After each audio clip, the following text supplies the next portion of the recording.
दोस्तों, स्वागत है आपके अपने YouTube channel LCP chemistry hub में।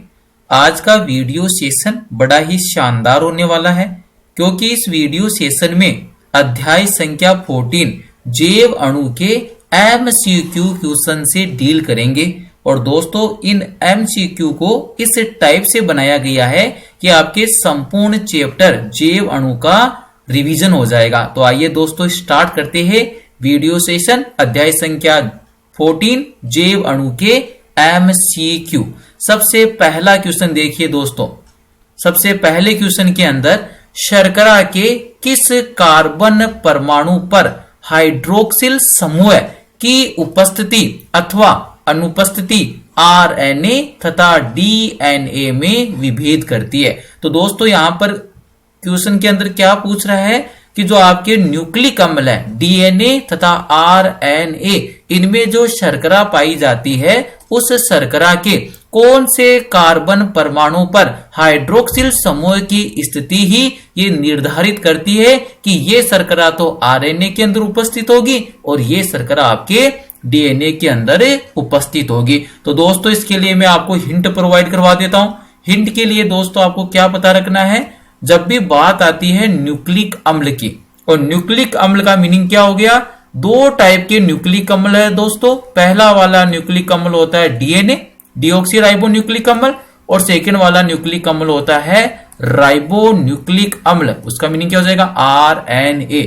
दोस्तों, दोनों ही जो आपके पास न्यूक्लिक अम्ल है, इन दोनों ही न्यूक्लिक अम्ल में शर्करा पाई जाती है, चाहे से फिर वो RNA हो अथवा DNA। दोनों ही न्यूक्लिक अम्ल के अंदर क्या पाई जाती है, शर्करा। और उस शर्करा में कार्बन परमाणुओं की संख्या कितनी होती है, 5 कार्बन परमाणु उपस्थित होते हैं। और 5 कार्बन परमाणु उपस्थित होने के कारण ही शर्करा को अपन दोस्तों क्या बोल देते हैं, पेंटोज शर्करा बोल देते हैं। कौन सी शर्करा बोलेंगे, पेंटोज शर्करा। तो DNA और RNA में पेंटोज शर्करा उपस्थित रहती है। अब यहां से इंपॉर्टेंट थिंग ये है कि DNA में कौन सी पेंटोज शर्करा है और RNA में कौन सी पेंटोज शर्करा उपस्थित रहती है। तो दोस्तों, दोनों के अंदर ही जो शर्करा होती है पेंटोज शर्करा, ये पेंटोज शर्करा कौन सी होती है, राइबोज पेंटोज शर्करा होती है, जिसमें 5 कार्बन परमाणु उपस्थित होते हैं। उसको 5 कार्बन परमाणु उपस्थिति के कारण पेंटोज शर्करा बोल दिया। और ये जो पेंटोज शर्करा है दोस्तों, एक्चुअल में कौन सी होती है, राइबोज शर्करा होती है। अब यहां पर मैं दोस्तों सबसे पहले आपको RNA के लिए बताता हूं कि RNA के अंदर कौन सी राइबोज शर्करा पाई जाती है। एक्चुअल के अंदर इसको आप कंप्लीट बीटा राइबोज बोल सकते हो। कौन सी होती है, बीटा राइबोज। तो यहां पर देखिए, जो शर्करा होती है राइबोज, उस राइबोज शर्करा में एक्चुअल में 5 सदस्यीय वलय होती है। कितने सदस्यीय वलय, 5 सदस्यीय वलय। और इस 5 सदस्यीय वलय में 4 तो कार्बन परमाणु होते हैं दोस्तों, और एक क्या होता है, ऑक्सीजन परमाणु होता है। तो यहां पर मैंने मेंशन कर दिया 5 सदस्यीय वलय, एक ऑक्सीजन परमाणु और 4 कार्बन परमाणु। और प्रत्येक कार्बन परमाणु पर दोस्तों एक हाइड्रोक्सिल समूह उपस्थित होता है। सबसे पहले दोस्तों मैं बात कर रहा हूं यहां पर RNA राइबो न्यूक्लिक अम्ल में जो राइबोज शर्करा है वो कौन सी होती है, ओनली बीटा राइबोज शर्करा है। बीटा आया तो यहां पर हाइड्रोक्सिल समूह की स्थिति है कार्बन नंबर 1 पर, वो ऊपर की तरफ मेंशन करना है। तो यहां पर क्या आ जाएगा, हाइड्रोजन। कार्बन नंबर 2 की बात करोगे तो दोस्तों यहां पर अरेंजमेंट देखना, हाइड्रोजन, डाउन साइड कौन आएगा, OH।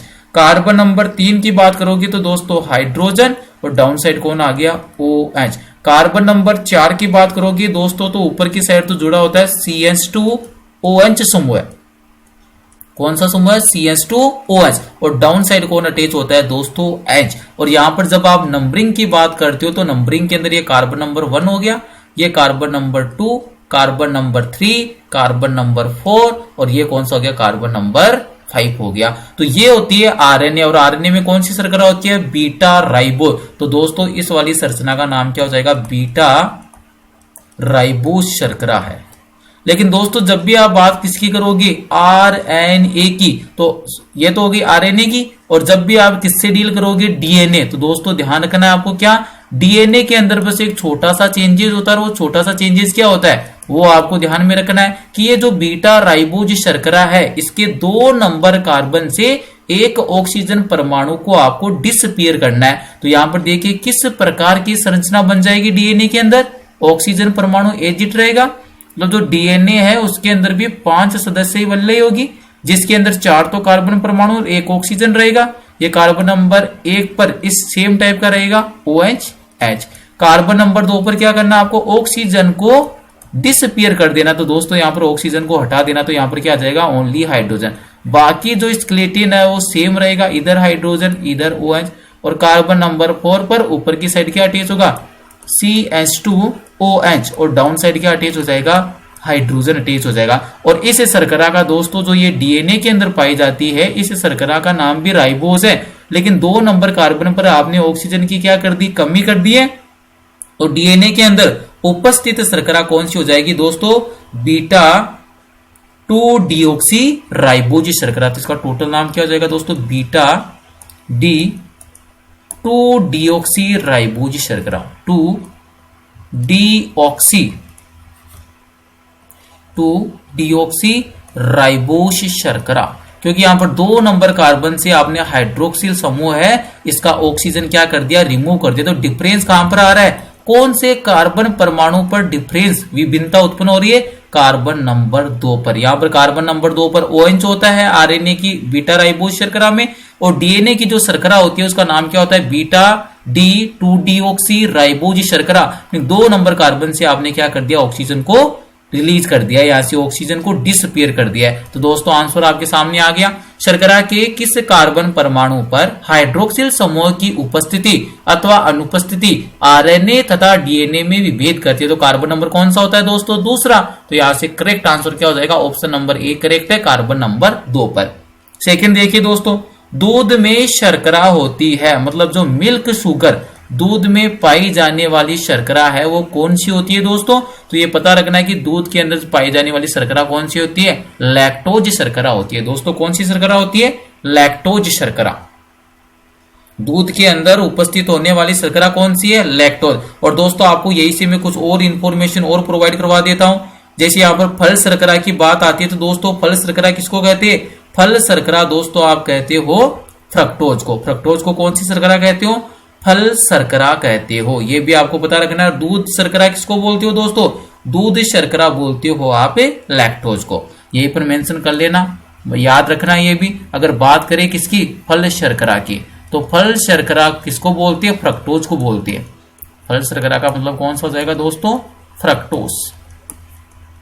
फ्रक्टोज को फल शर्करा बोलती है। नेक्स्ट देखिए, शरीर में आरक्षित ग्लूकोज के रूप में कार्य करने वाला कार्बोहाइड्रेट है। इसका मतलब क्या है दोस्तों, जब भी शरीर में ग्लूकोज की मात्रा बढ़ जाती है तो उस ग्लूकोज का परिवर्तन एक कार्बोहाइड्रेट में कर दिया जाता है। और वो कार्बोहाइड्रेट कौन सा होता है दोस्तों, पॉलीसेकेराइड। और वो पॉलीसेकेराइड वाला कौन सा उदाहरण है, ग्लाइकोजन। तो ये भी आपको पता रखना है कि शरीर में जब भी ग्लूकोज की मात्रा अधिक हो जाती है तो ग्लूकोज का जो भंडारण है वो पॉलीसेकेराइड के रूप में किया जाता है। और वो पॉलीसेकेराइड कौन सा होता है दोस्तों, ग्लाइकोजन होता है। नेक्स्ट क्वेश्चन देखिए, इन्यूलिन के जल अपघटन से प्राप्त होता है। तो दोस्तों आपको यह पता रखना है कि जो इन्यूलिन है ये एक्चुअल में क्या होता है, बहुलक होता है।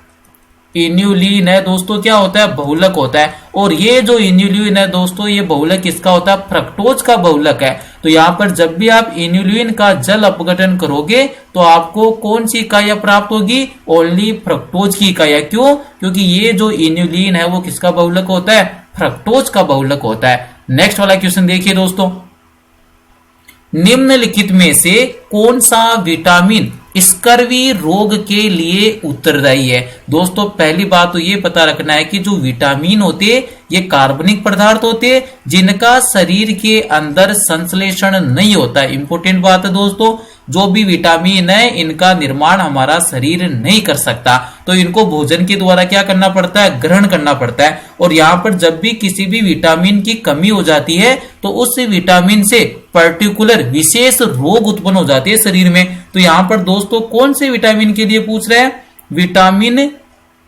यहाँ पर विटामिन पूछ रहा है कि ऐसा कौन सा विटामिन है जिसकी कमी से कौन सा रोग हो जाता है, स्कर्वी रोग हो जाता है। तो दोस्तों आपको पता रखना है कि इस स्कर्वी रोग के लिए कौन सा विटामिन उत्तरदायी होता है, विटामिन सी उत्तरदायी होता है। दोस्तों आपको यह भी पता होना चाहिए कि कौन से विटामिन की कमी से कौन से रोग हो जाते हैं।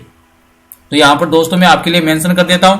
इस साइड तो दोस्तों मैंने मेंशन किया है विटामिन, मतलब कौन सी विटामिन है उसकी कमी होगी, और इस साइड उस विटामिन की कमी होने से शरीर में कौन से रोग उत्पन्न हो जाएंगे। तो दोस्तों सबसे पहले देखेंगे अपन विटामिन ए के बारे में। तो आपको यह पता रखना है कि जब भी विटामिन ए की शरीर में कमी होती है तो दोस्तों इससे रोग कौन सा हो जाता है, रतौंधी रोग उत्पन्न हो जाता है। कौन सा रोग उत्पन्न हो जाएगा, रतौंधी रोग उत्पन्न होता है। किसकी कमी से, विटामिन ए की कमी से। तो विटामिन ए की कमी से कौन सा रोग उत्पन्न हो जाता है, रतौंधी रोग, जिसको नाइट ब्लाइंडनेस भी कहते हैं। विटामिन ए की कमी से रतौंधी रोग। फिर बात आती है विटामिन बी की कमी से। तो दोस्तों विटामिन बी की कमी से रोग होता है बेरी। ये सब आपको पता रखना है क्योंकि स्मॉल क्वेश्चन बनते हैं इसकी। विटामिन बी की कमी से कौन सा रोग हो जाएगा, बेरी। विटामिन सी की कमी से कौन सा रोग हो जाएगा दोस्तों, स्कर्वी रोग हो जाएगा। विटामिन सी की कमी से कौन सा हो गया, स्कर्वी रोग। फिर बात करते हैं दोस्तों किसकी, विटामिन डी की कमी से। और विटामिन डी की कमी से दोस्तों बच्चों के अंदर कौन सा रोग हो जाता है, रिकेट्स रोग हो जाता है। ये पता रखना है विटामिन डी की कमी से बच्चों में कौन सा रोग हो जाता है, रिकेट्स रोग हो जाता है। और जब बात करते हैं आप वयस्कों की, तो वयस्कों की जो हड्डियां है वो कमजोर हो जाती है और जोड़ों में दर्द रहना स्टार्ट हो जाता है, जिसको बोलते हैं अस्थि मर्दुता रोग। कौन सा हो जाता है, अस्थि मर्दुता, अदरवाइज ओस्टियोमेलोसिया रोग। ये तो हो गया किसमें, विटामिन डी की कमी से। रिकेट्स रोग तो किसमें होता है, चाइल्ड में होता है, बच्चों में होता है। ठीक है, अगर यही पर आपको किसका पूछ ले, वयस्क के अंदर पूछ ले, तो दोस्तों वयस्कों के अंदर विटामिन डी की कमी से ओस्टियोमेलोसिया रोग हो जाता है। कौन सा रोग हो जाएगा दोस्तों, ओस्टियोमेलोसिया। ये पता रखना आपको, ओस्टियोमेलोसिया रोग हो जाता है विटामिन डी की कमी से वयस्क में। और जब किसके लिए पूछेगा, बच्चों के लिए, तो बच्चों के लिए कौन सा हो जाएगा, रिकेट्स। फिर दोस्तों नेक्स्ट वाला विटामिन आता है विटामिन ई। और विटामिन ई की कमी से दोस्तों जनन क्षमता में कमी आ जाती है, विटामिन ई। और विटामिन ई की कमी से क्या होता है, स्टेरिलिटी, जिसको बोलती है जनन क्षमता में कमी। तो विटामिन ई की कमी होने से जो रिप्रोडक्शन करने की जो कैपेसिटी होती है उसमें क्या आ जाती है, कमी हो जाती है। और लास्ट वाला आता है दोस्तों विटामिन के। और आपको यह पता रखना है कि जो विटामिन के होता है इसकी कमी से दोस्तों कौन सा रोग हो जाता है, यहां पर मेंशन कर देता हूं, विटामिन के। और विटामिन के की कमी से क्या होता है, रक्त स्कंदन नहीं हो पाता, मतलब रक्त का थक्का नहीं जमता है, रक्त स्कंदन में कमी, मतलब रक्त का जो थक्का है वो नहीं बनेगा, रक्त स्कंदन में कमी। तो ये मुख्य रूप से विटामिन होते हैं, इनकी कमी से होने वाले ये मुख्य रूप से रोग होते हैं। यहां पर कौन सा रोग पूछा था, विटामिन ऐसी कौन सी विटामिन है जिसकी कमी से स्कर्वी रोग हो जाएगा। तो दोस्तों कौन सा हो जाएगा वो वाला विटामिन हो गया विटामिन सी। नेक्स्ट वाला क्वेश्चन देखिए दोस्तों, मानव शरीर में निम्न में से किसका निर्माण नहीं हो सकता, मतलब इनमें से ऐसा कौन सा अणु है जिसका निर्माण मानव शरीर में नहीं हो सकता। और दोस्तों अभी मैंने रिवाइज किया था कि मानव शरीर में कभी भी विटामिन का निर्माण नहीं होता है। तो एंजाइम का निर्माण हो सकता है, डीएनए का निर्माण हो सकता है, हार्मोन्स का निर्माण होता है, लेकिन मानव शरीर में कभी भी विटामिन का निर्माण नहीं होता है। तो ऑप्शन नंबर कौन सा करेक्ट हो जाएगा, ऑप्शन नंबर 3 विटामिन इसका क्या हो जाएगा, सही आंसर हो जाएगा। इसके बाद में देखिए अल्फा एमिनो अम्ल जिसमें एरोमेटिक पार्श्व श्रृंखला होती है, मतलब यहाँ पर अल्फा एमिनो एसिड की संख्या कितनी होती है दोस्तों, 20 होती है। और उन 20 अल्फा एमिनो एसिड में ऐसे कौन कौन से एमिनो अम्ल होते हैं दोस्तों, जिसके अंदर एरोमेटिक वलय मतलब बेंजीन प्रकार की वलय उपस्थित होती है। तो दोस्तों इसके लिए मैं आपको अल्फा एमिनो अम्ल है इसका टोटल वर्गीकरण ही लिखवा देता हूं।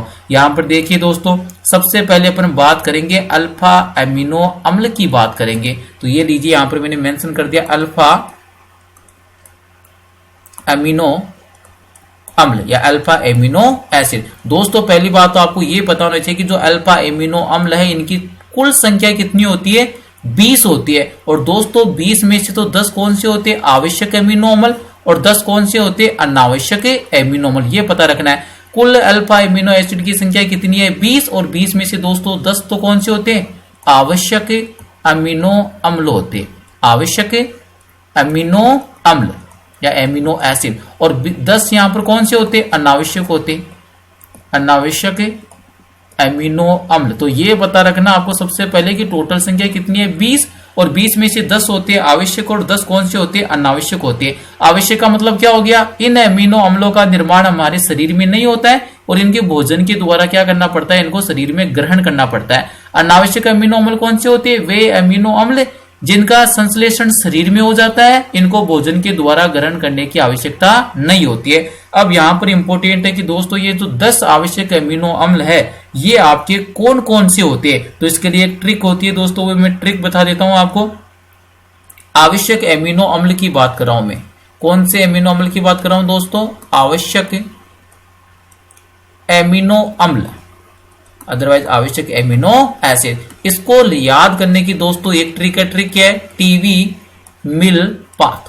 इस वाली ट्रिक से आप पता रख सकते हो कि कौन सा तो आवश्यक है, कौन सा अनावश्यक एमिनो एसिड है। तो इस वाली ट्रिक के अंदर जो जो आ रहा है वो वाले कौन से हो जाएंगे, आवश्यक एमिनो अम्ल हो जाएंगे। ट्रिक क्या है, टीवी मिल पाथ। अब यहां से मतलब देखिए दोस्तों, टी का मतलब क्या है, वी का मतलब क्या है, क्योंकि इसी की सहायता से आपको पता चलेगा कि कौन सा तो आवश्यक है, कौन सा अनावश्यक है। तो दोस्तों सबसे पहले जो टी आ रहा है ये वाला, इसका मीनिंग होता है थ्रियोनिन। सबसे पहले जो टी आ रहा है ये कौन से एमिनो अम्ल को प्रदर्शित कर रहा है, ये दोस्तों प्रदर्शित करेगा थ्रियोनिन को प्रदर्शित करेगा। कौन से एमिनो अम्ल को प्रदर्शित करेगा दोस्तों, थ्रियोनिन को प्रदर्शित करेगा। सेकंड वाला कौन सा है, वी, और दोस्तों वी का मीनिंग किससे हो जाएगा, वी का मीनिंग हो जाएगा वैलिन एमिनो अम्ल। कौन से एमिनो अम्ल की बात कर रहे हो, वी का मतलब हो गया वैलिन। उसके बाद में है एम, और एम का मतलब हो जाएगा दोस्तों आपके लिए मिथियोनिन। एम का मतलब कौन सा एमिनो एसिड है, मिथियोनिन। एम यहां पर रिप्रेजेंट कर रहा है मिथियोनिन एमिनो अम्ल को। नेक्स्ट वाला देखिए दोस्तों, नेक्स्ट वाला कौन सा है, आई, और दोस्तों आई का मतलब क्या होता है, आइसोल्यूसिन एमिनो अम्ल। कौन सा एमिनो अम्ल को रिप्रेजेंट कर रहा है आई, यहां पर आइसोल्यूसिन एमिनो अम्ल। उसके बाद में एल, और दोस्तों एल का मतलब क्या हो जाएगा, ल्यूसिन। एल का मतलब क्या हो गया दोस्तों, ल्यूसिन एमिनो अम्ल। और उसके नेक्स्ट क्या है दोस्तों, उसके नेक्स्ट में भी क्या मेंशन कर रखा है, एल, और एल का मतलब यहां पर दोस्तों क्या हो जाएगा, लाइसिन हो जाएगा। सेकेंड वाले एल का मतलब कौन सा एमिनो अम्ल हो गया, लाइसिन। इसके नेक्स्ट देखिए दोस्तों फिर कौन सा है, पी, और पी का मतलब दोस्तों यहां पर क्या हो जाएगा, फेनिल एलानिन। पी का मीनिंग क्या हो जाएगा, कौन सा एमिनो अम्ल की बात कर रही हो, फेनिल, कौन सा हो जाएगा, फेनिल एलानिन। ये एमिनो एसिड को रिप्रेजेंट कर रहा है पी, फेनिल एलानिन। इसके नेक्स्ट वाला देखिए ए, और दोस्तों ए का मतलब कि यहां पर कौन सा एमिनो एसिड है जो यहां पर किसको प्रदर्शित करेगा, ए को प्रदर्शित करेगा। और ए को प्रदर्शित करने के लिए ओर्जिनिन, ए का मतलब दोस्तों क्या हो जाएगा, यहां से ओर्जिनिन हो जाएगा। तो ये हो गया आपके पास ओर्जिनिन एमिनो अम्ल। उसके नेक्स्ट वाला वर्ड देखिए कौन सा है, टी, और टी का मीनिंग यहां पर दोस्तों क्या हो जाएगा, पहले जो टी आया था उसका मीनिंग क्या था, थ्रियोनिन, और सेकेंड वाला जो दोस्तों टी आ रहा है उसका मीनिंग है ट्रिप्टोफेन। तो ये कौन सा एमिनो एसिड हो जाएगा, ट्रिप्टोफेन, ट्रिप्टोफेन एमिनो एसिड। और लास्ट वाला कौन सा दोस्तों, एच, और एच का मतलब यहां पर दोस्तों कौन सा एमिनो एसिड हो जाएगा, हिस्टिडीन एमिनो एसिड। ये हो गया आपके पास हिस्टिडीन एमिनो अम्ल। तो दोस्तों आपको इस वाली ट्रिक से आप पता रख सकते हो कि जो आवश्यक एमिनो अम्ल है उनकी संख्या कितनी होती है, 10। याद करने का मेथड क्या रहेगा, टीवी मिल पाथ, और यहाँ पर टीवी मिल पाथ का मतलब क्या हो जाएगा, threonine, valine, methionine, isoleucine, leucine, lysine, phenylalanine, arginine, tryptophan and histidine. ये तो हो गए आवश्यक एमिनो अम्ल। और इनके अलावा जो भी एमिनो अम्ल होते हैं दोस्तों वो वाले कौन से हो जाएंगे, अनावश्यक एमिनो अम्ल हो जाएंगे। तो आपको एक दो मैं उदाहरण बता देता हूं जो आपको पता रखना है कि अनावश्यक वाले एमिनो एसिड है वो कौन कौन से होते हैं, इनकी एक्चुअल में संख्या कितनी होती है, 10, और इनका शरीर के अंदर निर्माण हो जाता है तो इनको आपको भोजन के द्वारा ग्रहण करने की आवश्यकता नहीं होती है। तो अनावश्यक के अंदर दोस्तों 2-3 नाम आप उदाहरण ध्यान रख सकते हो। पहला वाला उदाहरण इसका पता रख लेना, ग्लाइसिन। पहला वाला एमिनो एसिड कौन सा होता है, ग्लाइसिन भी इसका उदाहरण है। फिर दोस्तों अगर आप बात करते हो यहां पर सेकंड वाला हो जाएगा एलानिन। सेकंड वाला एमिनो एसिड कौन सा हो जाएगा? एलानिन। और दोस्तों यहाँ पर जो एलानिन होता है वो भी कौन सा एमिनो एसिड होता है? अनावश्यक एमिनो एसिड होता है। एक और उदाहरण याद कर सकते हो दोस्तों आप, कौन सा? सेरीन। तो कुल मिलाकर आपको ये 3 उदाहरण पता रख लेना, अनावश्यक वाले और आवश्यक वाले। अगर याद करना है तो टीवी मिल पाथ ट्रिक की सहायता से आप याद कर सकते हो दोस्तों। और एमिनो अम्ल के बारे में मैं आपको इंटरेस्टिंग जानकारी प्राप्त करवाता हूँ, क्योंकि जो एमिनो अम्ल है इससे छोटे क्वेश्चन बनने के चांसेस मैक्सिमम होते हैं। तो यहाँ पर दोस्तों देखना, ज्यादातर जो आपके एमिनो अम्ल है वो कौन से होती है? एल एमिनो एसिड होते हैं। और एमिनो अम्ल का मतलब क्या है? एमिनो अम्ल क्या होती है दोस्तों? एमिनो अम्ल कार्बनिक यौगिक होती है जिसके अंदर 2 क्रियात्मक समूह उपस्थित होते हैं। कौन कौन से? एक तो कार्बोक्सिलिक समूह है COOH, और दूसरा क्रियात्मक समूह कौन सा होता है? NH2 होता है। और यहाँ पर दोस्तों एक क्या अटैच होता है? हाइड्रोजन। और यहाँ पर कोई भी रेजिड्यू, यहाँ पर कोई अन्य समूह जुड़ा हो सकता है। तो दोस्तों आपको क्या पता रखना है कि जब भी आप इस वाले एमिनो समूह को एमिनो अम्ल में दाहिनी तरफ लिख रही हो तो ये दोस्तों कौन सा बन जाएगा? डी एमिनो अम्ल बन जाएगा। कौन सा एमिनो अम्ल बन जाएगा? डी अमीनो अम्ल बन जाएगा। अगर आप इसी NH2 समूह को दोस्तों बाई तरफ लिख देते हो तो कौन सा एमिनो अम्ल बन जाएगा? एल बन जाएगा। और एक बात आपको ध्यान रखने की, जो प्राकृतिक एमिनो अम्ल है, मतलब जितने भी एमिनो अम्ल जो प्रकृति के अंदर पाए जाते हैं वो कौन से होते हैं? एल एमिनो अम्ल होते हैं। ये बात इंपोर्टेंट है। जितने भी आपके एमिनो एसिड है जो प्रकृति में पाए जाते हैं उनका अभिविन्यास किस प्रकार का होता है? एल एमिनो अम्ल। इसका मतलब क्या हो जाएगा? ये NH2 समूह है वो किस ओर उपस्थित होता है? बाईं तरफ उपस्थित होता है। तो एल एमिनो अम्ल ही हमेशा कौन से होते हैं? प्राकृतिक एमिनो अम्ल होते हैं। ये बात आपको पता रखनी है कि ज्यादातर जो प्रकृति के अंदर पाए जाते हैं एमिनो अम्ल उनका अभिविन्यास कौन सा होता है? एल एमिनो अम्ल होते हैं। तो ये आपको पता रखना है। सेकंड बात आती है दोस्तों यहाँ पर कि कौन से एमिनो अम्ल में बेंजीन वलय उपस्थित होती है। तो उनके 2 उदाहरण याद रख लेना दोस्तों। एरोमेटिक एमिनो अम्ल की अगर मैं बात करूं यहाँ पर, नेक्स्ट वाला पॉइंट देखना, किसकी बात कर रहा हूं मैं? एरोमेटिक एमिनो अम्ल की। तो ऐसे एमिनो अम्ल जिसके अंदर बेंजीन वलय उपस्थित होती है वो कौन से कहलाते हैं? एरोमेटिक एमिनो अम्ल, अदरवाइज एरोमेटिक एमिनो एसिड कहलाते हैं। इसके 2 उदाहरण दोस्तों आपको जरूर याद रखना है। पहला उदाहरण याद कर सकते हो फेनिल एलानिन। दोस्तों पहला उदाहरण तो कौन सा हो जाएगा? Phenylalanine. एक तो ये उदाहरण होता है जिसके अंदर बेंजीन वलय उपस्थित होती है, एरोमेटिक वलय उपस्थित होती है। दोस्तों एक और आप इसका एग्जाम्पल याद कर सकते हो, वो वाला कौन सा हो जाएगा? ट्रिप्टोफेन हो जाएगा। दूसरा वाला एग्जाम्पल कौन सा हो गया? ट्रिप्टोफेन। तो ये आपको डायरेक्ट आप इसको लर्न कर सकते हो कि ऐसे एमिनो अम्ल जिसके अंदर एरोमेटिक वलय उपस्थित होती है। 2 उदाहरण याद रख लेना। पहला हो गया फेनिल एलानिन और दूसरा हो गया ट्रिप्टोफेन। सेकेंड वाला पॉइंट देखना दोस्तों, कई बार आपसे पूछ लेता है कि अम्लीय एमिनो अम्ल कौन से होते हैं। तो यहाँ पर दोस्तों मैं सेकेंड वाला मेंशन कर रहा हूं, अम्लीय एमिनो अम्ल।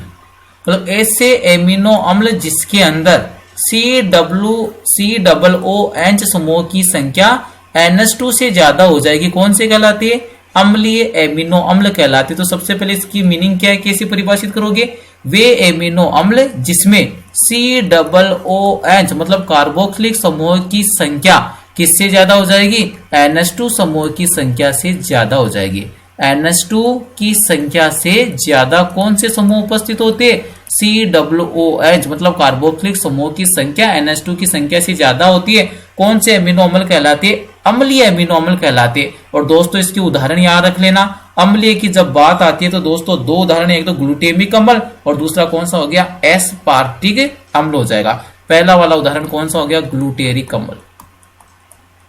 अम्लीय एमिनो अम्ल का उदाहरण फर्स्ट वाला कौन सा हो गया? ग्लूटेरिक अम्ल, जिसमें COOH की संख्या NH2 की संख्या से ज्यादा होती है। और दोस्तों इसका दूसरा उदाहरण अगर आप याद करना चाहते हैं तो कौन सा हो जाएगा? एस्पार्टिक अम्ल हो जाएगा। दोस्तों कौन सा हो जाएगा? एस्पार्टिक अम्ल। एस्पार्टिक अम्ल ये कौन सा हो गया दोस्तों? अम्लीय वाला, अम्लीय एमिनो अम्ल। अगर सेकंड आपसे ये पूछ ले कि क्षारीय एमिनो अम्ल, तो उसके नाम में मेंशन कर देता हूं दोस्तों। 2 याद कर लेना क्षारीय के लिए। वहां पर क्या हो जाएगा?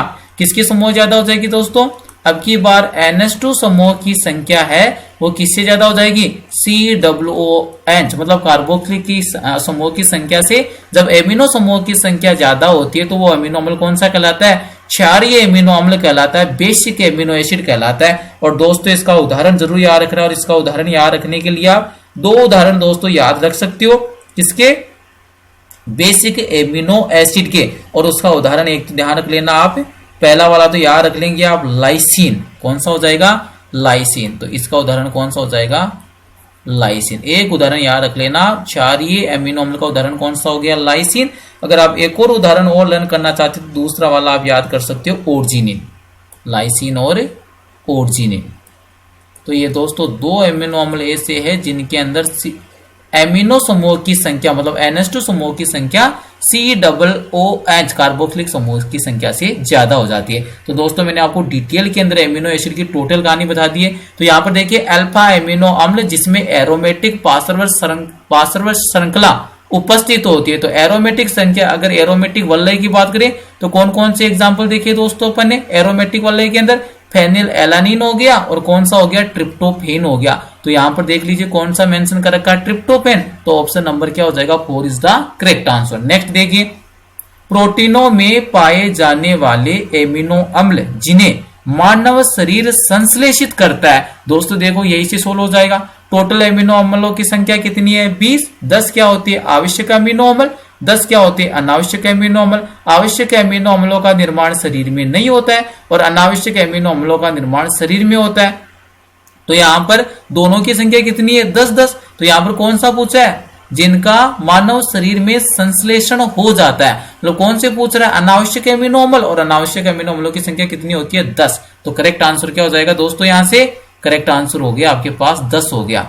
नेक्स्ट वाला क्वेश्चन से डील करते हैं दोस्तों, वह विटामिन जो न तो जल में घुलता है और ना ही वसा में विलय। काफी इंटरेस्टिंग क्वेश्चन है दोस्तों। ऐसा विटामिन है जो ना ही तो जल के अंदर घुलनशील है और ना ही वसा में घुलनशील है। दोस्तों याद कर लेना, ये होता है विटामिन एच। और विटामिन एच का क्या नाम है, बायोटिन। दोस्तों ध्यान रखना, इसी को कौन सा विटामिन बोलते हो, विटामिन एच भी बोलते हो। कौन सा बोलते हो, विटामिन एच बोलते हो, अदरवाइज क्या बोल सकते हो, बायोटिन। तो बायोटिन एकमात्र ऐसा विटामिन होता है दोस्तों जो ना ही तो जल में घुलनशील होता है और ना ही वसा में विलयशील होता है। नेक्स्ट क्वेश्चन देखिए दोस्तों, अगर यहाँ पर विटामिन की बात आ गई तो विटामिन से रिलेटेड में आपको इसका वर्गीकरण बता देता हूं, किस प्रकार से आप विटामिन को वर्गीकरण करते हो। तो यहाँ पर दोस्तों ये पता रखना है कि जब भी बात आती है विटामिन की, तो विटामिन का वर्गीकरण है वो विलयशीलता के आधार पर 2 भागों में कर सकते हो। पहला वाला होता है जल में घुलनशील और दूसरा होता है वसा में घुलनशील, ये पता होना चाहिए। तो यहाँ पर सबसे पहला विटामिन के प्रकार की बात करूंगा तो कौन से प्रकार की बात करूंगा, वसा विलय विटामिन। कौन से, वसा विलय विटामिन। ऐसे विटामिन जो वसा के अंदर विलयशील हो जाते हैं कौन से कहलाते, वसा विलय विटामिन। और सेकंड वाला अगर प्रकार की बात करोगे तो दोस्तों दूसरा वाला प्रकार कौन सा होगा, जल विलय विटामिन का होगा। कौन से विटामिन का होगा, जल विलय विटामिन। ऐसे विटामिन जो किसमें घुलेंगे, जल में घुलेंगे, कौन से कहलाएंगे, जल विलय विटामिन। दोस्तों उदाहरण आपको याद रखना है, अगर बात करते हो वसा विलय विटामिन की तो ये कौन कौन से होते हैं, vitamin A, vitamin D, vitamin E and vitamin के। ट्रिक से भी याद रख सकते हो, अडेक, ADEK, अडेक मतलब विटामिन ए, डी, ई और के है, ये किसमें घुलती है, वसा में विलयशील है। अगर बात करते हो जल में विलयशील विटामिन तो दोस्तों जल में विलयशील विटामिन कौन से होती है, vitamin B and vitamin C. तो विटामिन बी और सी तो किसमें विलय, जल में विलय। और अडेक विटामिन ए, डी, ई और के ये किसमें विलय होती है, वसा विलय। और अभी आपने पढ़ा था कौन सा, बायोटीन। इसका स्पेशली पता रखना है, बायोटीन जिसको कौन सा विटामिन बोलते हो दोस्तों, विटामिन एच भी बोलते हो। बायोटीन को कौन सा विटामिन बोलते हो, विटामिन एच। ये एकमात्र ऐसा विटामिन है जो ना ही तो जल में विलयशील होता है, मतलब जल में भी नहीं घुलेगा, और ना ही किसमें विलयशील होता है, वसा में विलयशील होता है। मतलब जल और वसा दोनों में अघुलनशील होता है, वो वाला विटामिन कौन सा, बायोटीन। और बायोटीन को कौन सा विटामिन बोलते हो, विटामिन एच बोलते हो। नेक्स्ट देखिए दोस्तों, निम्न में से प्यूरिन व्युत्पन्न है, ये इंपोर्टेंट है दोस्तों। प्यूरिन व्युत्पन्न है न्यूक्लिक अम्ल के अंदर यूज होती है दोस्तों, किसमें यूज होती है, न्यूक्लिक अम्ल में। तो यहाँ पर न्यूक्लिक अम्ल से रिलेटेड अपन इंफॉर्मेशन देखते हैं। तो यहाँ पर देखो दोस्तों, जो भी न्यूक्लिक अम्ल है, न्यूक्लिक अम्ल ये लीजिए मैं मेंशन कर देता हूं। अगर आप बात कर रहे हो किसकी, न्यूक्लिक अम्ल, तो उसमें दो प्रकार की व्युत्पन्न होती है दोस्तों। तो सबसे पहले अपन बात करेंगे न्यूक्लिक अम्ल, और न्यूक्लिक अम्ल का दोस्तों मेरा मतलब क्या होगा, डीएनए एंड आरएनए, दो ही प्रकार के न्यूक्लिक अम्ल है। अब यहाँ पर दो प्रकार के नाइट्रोजनी क्षारक होते हैं। यहां पर देखेंगे अपन डीएनए एंड आरएनए के अंदर क्या डिस्कस कर रहे हैं, नाइट्रोजनस बेस, मतलब नाइट्रोजनी क्षारक की बात कर रहे हैं। तो ये जो नाइट्रोजनी बेस है कितने टाइप की होती है, 2 टाइप की होती है दोस्तों। अगर मैं बात करूं टाइप नंबर 1 की, टाइप नंबर 1 कौन सा होता है, प्यूरिन, और टाइप नंबर 2 कौन सा हो जाएगा दोस्तों, पिरिमिडीन हो जाएगा। टाइप नंबर 1 तो कौन सा हो गया, प्यूरिन नाइट्रोजनस बेस, और सेकंड वाला कौन सा हो गया, पिरिमिडीन हो गया। तो दोस्तों आपको पता रखना है कि एडेनिन और ग्वानिन ये दोनों कैसे होते हैं, प्यूरिन टाइप के। और अगर बात करते हो पिरिमिडीन टाइप के, तो कौन कौन से होते हैं, थाइमिन होता है, साइटोसिन होता है, और कौन सा होता है, यूरेसिल होता है। 3 प्रकार के तो होते हैं आपके पिरिमिडीन वाले। इनकी फुल फॉर्म पता रखना है, प्यूरिन, प्यूरिन में कौन सा हो गया, एडेनिन और ग्वानिन। पिरिमिडीन नाइट्रोजनस बेस है वो कौन सी होती है, थाइमिन, साइटोसिन एंड यूरेसिल। तो यहां पर कौन सा पूछा था, प्यूरिन। प्यूरिन के 2 एग्जांपल है, एडेनिन और ग्वानिन। तो देखिए दोस्तों कौन सा ऑप्शन करेक्ट हो जाएगा, निम्न में से प्यूरिन व्युत्पन्न है, साइटोसिन पिरिमिडीन होता है, ग्वानिन कौन सा होता है दोस्तों, प्यूरिन का एग्जांपल है। अभी आपको ये मेंशन किया था प्यूरिन, प्यूरिन का एग्जांपल कौन है, एडेनिन और ग्वानिन। पिरिमिडीन में कौन सी आती है, थाइमिन, साइटोसिन और यूरेसिल। तो दोस्तों कौन सा हो जाएगा, ऑप्शन नंबर 2, ग्वानिन है वो एक्चुअल में किसका एग्जांपल होता है दोस्तों, प्यूरिन का एग्जांपल होता है। बाकी जो 3 है, यूरेसिल, थाइमिन और साइटोसिन, ये कौन सी होती है, पिरिमिडीन नाइट्रोजनस बेस होती है। नेक्स्ट क्वेश्चन देखिए, वसा के साथ आंत में अवशोषित होने वाले विटामिन है। दोस्तों आपको यहाँ पर हिंट मिल गया, वसा मतलब ऐसे विटामिन जो वसा में विलयशील होती है, उन्हीं का ही तो अवशोषण होगा आंत में वसा के साथ। तो कौन से विटामिन थे, अडेक। तो यहाँ पर देख लीजिए ऑप्शन नंबर कौन सा करेक्ट हो जाएगा, यहाँ पर विटामिन बी ये तो जल में विलयशील है, विटामिन सी ये जल में विलयशील है, विटामिन बी ये भी जल में विलयशील है। तो कौन सा युग्म हो जाएगा दोस्तों, ऑप्शन नंबर 1 करेक्ट आंसर हो जाएगा। विटामिन ए और विटामिन डी वसा में विलयशील होने के कारण आंत में क्या हो जाते हैं, अवशोषित हो जाते हैं। नेक्स्ट क्वेश्चन देखिए दोस्तों, बंदिया रोधी विटामिन है, मतलब ऐसा विटामिन जिसकी कमी से बंदिया रोधी हो जाती है, मतलब जब भी उस विटामिन की कमी आ जाएगी तो जनन क्षमता में कमी हो जाती है, रिप्रोडक्टिव कैपेसिटी में डिक्रीजमेंट आ जाता। तो कौन सा विटामिन था दोस्तों जो जनन क्षमता में कमी करता था, विटामिन ई था। तो दोस्तों ऑप्शन कौन सा करेक्ट हो जाएगा, ऑप्शन नंबर 3, विटामिन ई की अगर कमी हो गई तो जनन क्षमता में कमी आ जाएगी। मतलब अगर विटामिन ई आपके शरीर में फुलफिल है, इसका सफिशिएंट अमाउंट है, तो बंदिया रोधी रोग नहीं होगा। नेक्स्ट वाला क्वेश्चन देखिए दोस्तों इन एमसीक्यू को अपन इस टाइप से सोल्व कर रही है कि जिससे आपका कंप्लीट जो चैप्टर है वो आसानी से रिवाइज हो जाए। दोस्तों चैनल को लाइक, सब्सक्राइब एंड शेयर करना ना भूले। नेक्स्ट वाला क्वेश्चन देखिए दोस्तों आपकी स्क्रीन पर, ग्लूकोज के एसिटिलीकरण, ग्लूकोज का क्या करवा रही हो, एसिटिलीकरण करवा रही हो, के दौरान इसे एसिटिक एनहाइड्राइड के x मोल की आवश्यकता होती है। यहां x का मान होगा। तो दोस्तों इसको सोल्व करने के लिए आपको क्या करना पड़ेगा, सबसे पहले दोस्तों ग्लूकोज की संरचना के बारे में देखेंगे, किस प्रकार की ग्लूकोज की संरचना होती है। तो दोस्तों ग्लूकोज में क्रियात्मक समूह एल्डिहाइड होता है जो कार्बन नंबर 1 पर उपस्थित होता है। इसके बाद में 4 हाइड्रोक्सिल समूह उपस्थित होते हैं जिनकी प्रकृति द्वितीयक प्रकार की होती है। और दोस्तों लास्ट के अंदर आपके अटैच होता है CH2OH। तो दोस्तों यहां से ग्लूकोज का फॉर्मूला क्या बन जाएगा, एक्चुअल में ये जो मैंने संरचना मेंशन की है दोस्तों, ये संरचना किसकी है, ग्लूकोज की संरचना है। और ग्लूकोज क्या होता है, मोनोसेक्राइड होता है। मोनोसेक्राइड दोस्तों जल में घुलनशील होते हैं, स्वाद में मीठे होते हैं और क्रिस्टलीय ठोस होते हैं। तो ग्लूकोज का एक्चुअल में फॉर्मूला क्या बन जाएगा, C6H12O6। ये किसका संरचना सूत्र होता है, किसका आणविक सूत्र होता है, ग्लूकोज का। तो दोस्तों यहां पर क्या कर रहे हो आप, एसिटिलीकरण करवा रहे हो। क्वेश्चन को देखिए, ग्लूकोज के एसिटिलीकरण के दौरान इसे एसिटिक एनहाइड्राइड के x मोल की आवश्यकता होती है। एक्स का मान होगा यहाँ पर कितने मोल आपको एसिटिक एनहाइड्राइड चाहिए। तो दोस्तों सीधी सी बात है, जितने हाइड्रोक्सिल समूह होती है ना उतने ही एसिटाइल समूह की आवश्यकता होती है। तो यहाँ पर देखिए एक हाइड्रोक्सिल समूह तो ये रहा और 4 हाइड्रोक्सिल समूह ये रहे, टोटल कितने हो गए 5। तो दोस्तों यहाँ पर ये कितने मोल एसिटिक एनहाइड्राइड के साथ अभिक्रिया करेगा। तो ये दोस्तों आपको पता होना चाहिए, यहाँ पर एसिटिक एनहाइड्राइड की संख्या कितनी हो जाएगी दोस्तों 5 हो जाएगी। ये जो संरचना बनाई है मैंने किसकी बनाई है, एसिटिक एनहाइड्राइड की संरचना है दोस्तों, एसिटिक एनहाइड्राइड। तो दोस्तों कितने मोल एसिटिक एनहाइड्राइड की आवश्यकता होगी 5, और इन दोनों की अभिक्रिया से जो उत्पाद बनेगा दोस्तों उसका नाम क्या होता है, ग्लूकोज पेंटा एसीटेट होता है।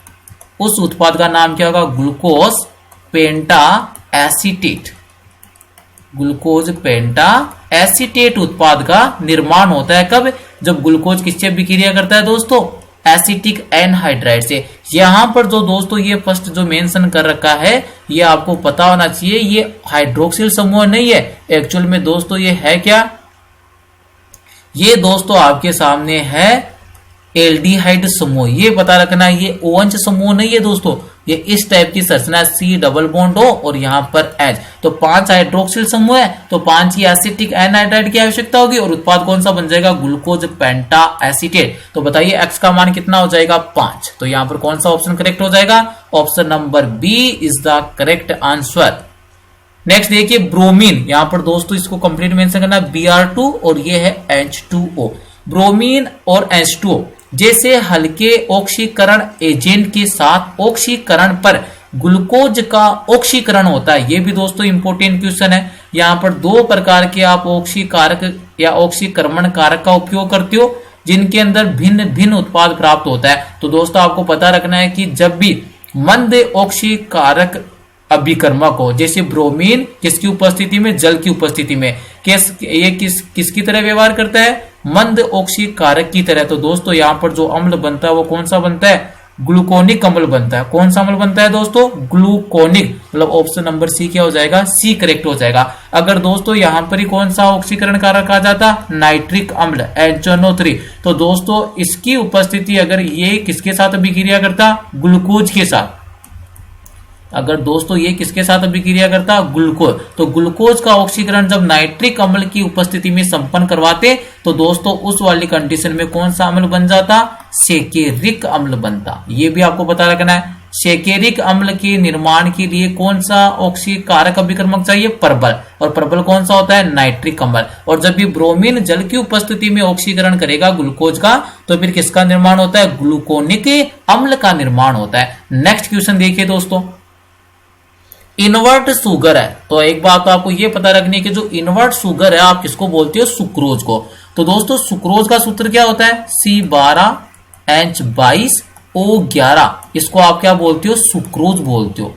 इसी को दोस्तों आप क्या बोलते हो, सुक्रोज बोलते हो। और ये जो सुक्रोज है दोस्तों, जब भी आप इसका जल अपघटन करोगे या अम्लीय माध्यम में जल अपघटन करोगे तो ये कौन कौन सी मोनोसेकेराइड इकाइयों में टूटेगा, एक मोनोसेकेराइड इकाई तो होगी दोस्तों आपके पास कौन सी, ग्लूकोज, और दूसरी मोनोसेकेराइड इकाई कौन सी प्राप्त होगी दोस्तों, आपको फ्रक्टोज प्राप्त होगी। तो यहां से ग्लूकोज का जब भी आप जल अपघटन करोगे अम्लीय माध्यम में तो आपको ग्लूकोज और फ्रक्टोज है ना वो एक समान मात्रा में मिलेंगे। तो इनवर्ट शुगर ही किसको बोलते हैं, सुक्रोज को। सुक्रोज का ही फेमस नाम क्या है, इनवर्ट शुगर है। तो इनवर्ट शुगर है कौन, किसका मिश्रण हो जाएगा, ग्लूकोज और फ्रक्टोज का एक समान मात्रा में मिश्रण। तो दोस्तों ऑप्शन नंबर कौन सा करेक्ट हो गया, option number D is the correct answer.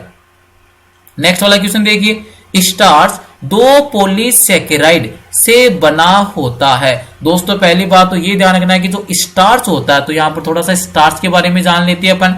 बात करते हो दोस्तों जब आप किसकी, स्टार्च की, तो स्टार्च सबसे पहली बात तो किसका उदाहरण होता है, पॉलीसेकेराइड का उदाहरण होता है। स्टार्च है दोस्तों किसका उदाहरण होता है, पॉलीसेकेराइड का उदाहरण होता है। और स्टार्च का दोस्तों फॉर्मूला क्या होता है, स्टार्च का फॉर्मूला भी आपको लर्न करना है, C6H10O5। ये दोस्तों किसका फॉर्मूला होता है, स्टार्च का। और यहां पर क्या रहता है, इनकी बहुत सारी इकाइयां आपस में जुड़ी रहती है। और स्टार्च दोस्तों एक्चुअल में किसका बहुलक होता है, अल्फा ग्लूकोज का बहुलक होता है, ये भी पता रखना है। स्टार्च है दोस्तों किसका बहुलक होता है? अल्फा ग्लूकोज का बहुलक होता है। तो यहां पर आपने इतनी बातें सीख ली कि जो स्टार्च का फॉर्मूला C6H10O5N होता है, स्टार्च किसका एग्जाम्पल है? पॉलीसेकेराइड का एग्जाम्पल है। स्टार्च किसका बहुलक होता है? अल्फा ग्लूकोज का बहुलक होता है। और दोस्तों स्टार्च का जो निर्माण है वो किससे होता है? दो कंपोनेंट से होता है, दो अवयवों से होता है। एक तो होता है दोस्तों एमाइलोस, पहला वाला कौन सा हो जाएगा? एमाइलोस। और सेकेंड वाला अवयव कौन सा हो जाएगा? एमिलोपेक्टिन हो जाएगा दोस्तों। कौन सा हो जाएगा? एमिलोपेक्टिन। तो आपको ये पता रखना है कि जो स्टार्च का जो कॉम्बिनेशन है, स्टार्च के जो अवयव है वो दो अवयव है, एक तो एमिलोस है, सेकेंड वाला कौन सा? एमिलोपेक्टिन। तो ये देखिए दोस्तों सोल्व हो गया। स्टार्च दो पॉलीसेकेराइड से बना होता है, जो कौन कौन सा होता है? एमाइलोस और जीटा काइकोजेन, ये रोंग हो गया। एमाइलोपेक्टिन और ग्लाइकोजन, ये रोंग हो गया। एमाइलोज कितना प्रतिशत होता है? एमाइलोज का 20%। और दूसरा जो अवयव है दोस्तों एमाइलोपेक्टिन, ये कितना प्रतिशत होता है? 80%। तो यहां पर ऑप्शन नंबर कौन सा करेक्ट होगा दोस्तों? Option number C is the correct answer. Starch है उसके दो अवयव है, पहला एमाइलोज जो 20% मात्रा में उपस्थित होता है, और दूसरा कौन सा हो गया? एमाइलोपेक्टिन जिसकी प्रतिशत मात्रा कितनी है दोस्तों? 80% है। नेक्स्ट क्वेश्चन देखिए दोस्तों, ग्लाइकोसिडिक लिंकेज एक किस प्रकार का बंध है? तो दोस्तों आपको यह पता होना चाहिए कि सबसे पहले जो बात आई है यहां पर किसकी? ग्लाइकोसिडिक लिंकेज की। तो दोस्तों ग्लाइकोसिडिक लिंकेज में क्या होता है? ये मोनोसेकेराइड इकाइयों के मध्य निर्मित होता है। और कब निर्मित होता है? एक जल के अणु के निष्कासन के बाद निर्मित होता है। और यहां पर क्या होता है दोस्तों? ऑक्सीजन के द्वारा दोनों मोनोसेकेराइड इकाइयां आपस में क्या रहती है? आबंधित रहती है। तो दोस्तों इसी को आप कौन सा बंध बोलते हो? ग्लाइकोसाइडिक बंध बोलते हो। कौन सा बंध बोलते हो? ग्लाइकोसाइडिक बंध बोलते हो। तो ये जो ग्लाइकोसाइडिक बंध है दोस्तों एक्चुअल में कौन सा होता है? ईथर लिंकेज बोल सकते हो, अदरवाइज आप इसको ऑक्साइड लिंकेज भी बोल सकते हो। दोनों करेक्ट है दोस्तों। या तो आप इसको कौन सा बोल सकते हो? ईथर लिंकेज, अदरवाइज कौन सा लिंकेज बोल सकते हो? Oxide linkage. तो ग्लाइकोसिडिक लिंकेज कौन सा होता है? ईथर लिंकेज होता है। यहां पर दोस्तों एक और बात आई है किसकी? Amide linkage. तो ये पता रखना है कि जो एमाइड लिंकेज है ये किस में उपस्थित होता है? प्रोटीन में उपस्थित होता है दोस्तों। तो यही पर आपको इंफॉर्मेशन प्रोवाइड करवा देता हूं। जो पेप्टाइड बंध होता है एमिनो एसिड के अंदर, पेप्टाइड बंध एक्चुअल में किसका उदाहरण होता है? एमाइड लिंकेज का। तो ध्यान क्या रखना है? एमाइड लिंकेज तो किसमें उपस्थित होता है? प्रोटीन में। किनके मध्य बनता है? एमिनो अम्ल के मध्य बनता है। सेकेंड वाला ईथर लिंकेज या ऑक्साइड लिंकेज किसमें उपस्थित होता है? कार्बोहाइड्रेट में। और कार्बोहाइड्रेट में भी कौन सी इकाइयों को जोड़ता है? मोनोसेकेराइड इकाइयों को जोड़ता है। कौन से परमाणु के द्वारा जोड़ता है? ऑक्सीजन परमाणु के द्वारा जोड़ता है। और कितने जल के अणु का निष्कासन होता है दोस्तों? एक जल के अणु का निष्कासन होता है। नेक्स्ट वाला क्वेश्चन देखिए दोस्तों। नेक्स्ट वाले क्वेश्चन के अंदर दे रखा है ग्लूकोज को सेकेरिक अम्ल, अभी आप देख कर आए हो, ग्लूकोज को ग्लूकोनिक अम्ल में बदलने के लिए ब्रोमीन H2O का उपयोग किया जाता था। किसका उपयोग करते थे? Br2H2O, मतलब ब्रोमीन, और माध्यम कौन सा था? जल का। लेकिन यहां पर कौन सा अम्ल बनाना है? सेकेरिक अम्ल। और सेकेरिक अम्ल बनाने के लिए दोस्तों कौन सा ऑक्सीकरक अभिकर्मक चाहिए? परबल। और परबलक का उदाहरण मैंने कौन सा दिया था? नाइट्रिक अम्ल। तो दोस्तों ऑप्शन नंबर कौन सा करेक्ट हो जाएगा? Option number B is the correct answer. जब भी ग्लूकोज का ऑक्सीकरण नाइट्रिक अम्ल की सहायता से करोगे, नाइट्रिक एसिड या नाइट्रिक अम्ल से करोगे, तो कौन सा अम्ल प्राप्त होगा? सेकेरिक अम्ल प्राप्त होगा। और जब भी ब्रोमीन जल की उपस्थिति में करोगे, ग्लूकोनिक अम्ल प्राप्त होगा। तो करेक्ट आंसर क्या हो गया? Nitric acid. नेक्स्ट देखिए दोस्तों, नेक्स्ट वाला दोस्तों यहां पर अगर बात करेंगे अपन कौन सा आ रहा है? माल्टोज आ रहा है। और दोस्तों माल्टोज के बारे में आपसे पूछ रहा है कि माल्टोज की जो मोनोसेकेराइड इकाइयां कौन सी होती है? तो दोस्तों मैं आपको इंफॉर्मेशन प्रोवाइड करता हूं। माल्टोज भी किसका उदाहरण होता है? डाइसेकेराइड। और इसका भी सूत्र क्या होता है? C12H22O11 होता है। माल्टोज का सूत्र भी क्या होता है? C12H22O11। मतलब जो सुक्रोज का सूत्र था वही सूत्र किसका है दोस्तों? माल्टोज का है, C12H22O11। और माल्टोज का निर्माण किससे होता है? दो मोनोसेकेराइड इकाइयों से होता है। और दोस्तों ये पता रखना है कि जो माल्टोज के जो दोनों मोनोसेकेराइड इकाइयां कौन सी होती है? अल्फा डी ग्लूकोज होती है। तो यहां पर देखिए दो अल्फा डी ग्लूकोज इकाई बिल्कुल करेक्ट है। मतलब माल्टोज का निर्माण किससे होता है? 2 अल्फा डी ग्लूकोज की इकाई से होता है। एक्स्ट्रा इंफॉर्मेशन प्रोवाइड करवा देता हूं दोस्तों, क्योंकि यहां पर जो डाइसैकेराइड है उससे सवाल जरूर बनता है। तो सबसे पहले अपन बात कर लेते हैं दोस्तों डाइसैकेराइड के अंदर माल्टोज की। पहला डाइसैकेराइड का उदाहरण कौन सा देख रहे हैं? माल्टोज। और माल्टोज का निर्माण किससे होता है दोस्तों? Alpha D plus glucose plus alpha D plus glucose. मतलब कितनी इकाइयां होती है अल्फा डी प्लस ग्लूकोज की? 2 इकाइयां। तो यहां पर सेम टू सेम वापिस से रिपीट कर देना, plus alpha D plus glucose. ये आपको पता रखना है। माल्टोज का निर्माण में जो 2 मोनोसेक्राइड इकाइयां किसकी होती है? अल्फा डी प्लस ग्लूकोज की होती है। दोस्तों सेकंड अगर अपन बात करें किसकी? लैक्टोज। लैक्टोज भी किसका उदाहरण है? डाइसैकेराइड का उदाहरण है। तो ये लीजिए दोस्तों दूसरा वाला उदाहरण मैंने कौन सा बोल दिया? लैक्टोज। ये किसका उदाहरण है? ये भी डाइसैकेराइड का उदाहरण है। और लैक्टोज का जो निर्माण की बात आती है दोस्तों, इसका निर्माण किससे होता है? Beta D galactose. पहली इकाई होती है इसकी beta D galactose. Beta D galactose एक मोनोसेक्राइड इकाई तो ये हो गई है बीटा डी गैलेक्टोज। और सेकंड वाली कौन सी हो जाएगी दोस्तों इसकी इकाई? सेकंड वाली इकाई होती है beta D glucose. Beta D glucose. तो जब भी बात आती है लैक्टोज, तो लैक्टोज के अंदर 2 मोनोसेक्राइड इकाइयां होती है। एक तो होगी आपकी बीटा डी गैलेक्टोज और दूसरी वाली होगी बीटा डी ग्लूकोज। थर्ड वाला जो दोस्तों आपके पास ओलिगोसेक्राइड या डाइसैकेराइड होता है उसको बोलते हो आप सुक्रोज। उसका क्या नाम होता है? सुक्रोज। और दोस्तों बात करते हो सुक्रोज के अंदर भी 2 मोनोसेक्राइड इकाई है। कौन कौन सी मोनोसेक्राइड इकाइयां होती है? तो पहली होती है दोस्तों अल्फा डी प्लस ग्लूकोज। पहली वाली इकाई कौन सी होगी? Alpha D plus glucose. और दोस्तों अगर बात करते हो आप दूसरी मोनोसेक्राइड इकाई जो सुक्रोज में उपस्थित होती है वो होती है बीटा डी माइनस फ्रक्टोज। ये हो गया बीटा डी फ्रक्टोज।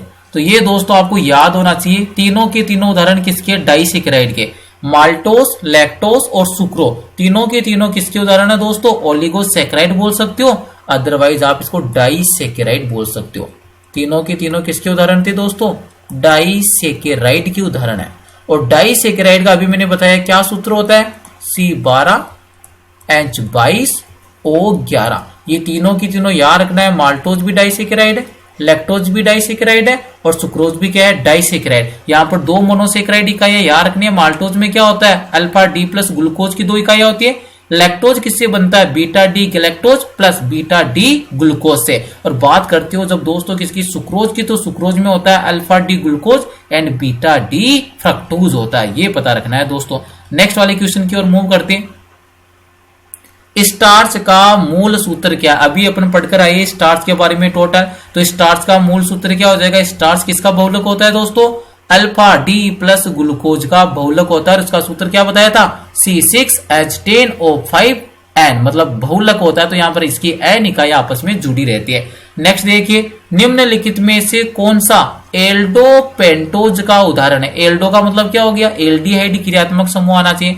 पेंटोज का मतलब कितने कार्बन आने चाहिए? 5 कार्बन आने चाहिए। तो ऐसा इसमें से कौन सी शर्करा है जिसके अंदर एल्डिहाइड तो क्रियात्मक समूह हो और कार्बन की संख्या कितनी हो? 5। दोस्तों अभी अपन ने डील किया है राइबोज से, क्योंकि राइबोज जो शर्करा होती है वो न्यूक्लिक अम्ल में पाई जाती है जिसमें एल्डिहाइड क्रियात्मक समूह होता है। और दोस्तों साथ के अंदर कितने कार्बन परमाणु उपस्थित थे? 5। इसीलिए आपने उसको कौन सी शर्करा बोला था? पेंटोज शर्करा। तो इसका दोस्तों करेक्ट आंसर क्या हो जाएगा? D ribose. नेक्स्ट देखिए, निम्नलिखित में से कौन सा उपचार स्टार्च को सीधे ग्लूकोज में बदल देगा? मतलब यहां पर जो आपके अभिकर्मक दे रखे, तो दोस्तों जब भी आप स्टार्च का जल अपघटन करोगे अम्लीय माध्यम में, तो यहां पर देखिए अम्लीय माध्यम कहां पर है? Option number A Tanu H2SO4, मतलब तनु सल्फ्यूरिक अम्ल हो गया और साथ में डेल्टा, इसका मतलब क्या है? तापमान। तो दोस्तों जब भी आप स्टार्च का तनु सल्फ्यूरिक अम्ल की सहायता से तापमान प्रदान कर जल अपघटन करते हो तो आपको क्या मिलता है? ग्लूकोज।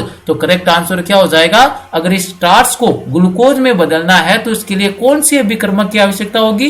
तनु सल्फ्यूरिक अम्ल और तापमान। तो ऑप्शन नंबर ए क्या हो गया? Correct answer. नेक्स्ट क्वेश्चन देखिए दोस्तों, अल्फा और ग्लूकोज के बीटा रूप है। ये इंपॉर्टेंट क्वेश्चन है दोस्तों, इसको मोस्ट लगा लेना, स्टार लगा रहा हूं इस वाले पर, क्योंकि यहाँ पर ये एक टाइप से समावयवता का प्रकार है दोस्तों। तो यहाँ पर ये आपको पता होना चाहिए कि अल्फा और बीटा जो ग्लूकोज है एक्चुअल में ये ग्लूकोज के क्या होती है, एनोमर होती है दोस्तों, ये पता रखना है। ग्लूकोज की ये क्या होती है, एनोमर होती है। कौन कौन से एनोमर है ग्लूकोज के, 2 एनोमर है। पहला वाला एनोमर तो कौन सा हो गया दोस्तों, अल्फा, और दूसरा वाला कौन सा हो गया, बीटा हो गया।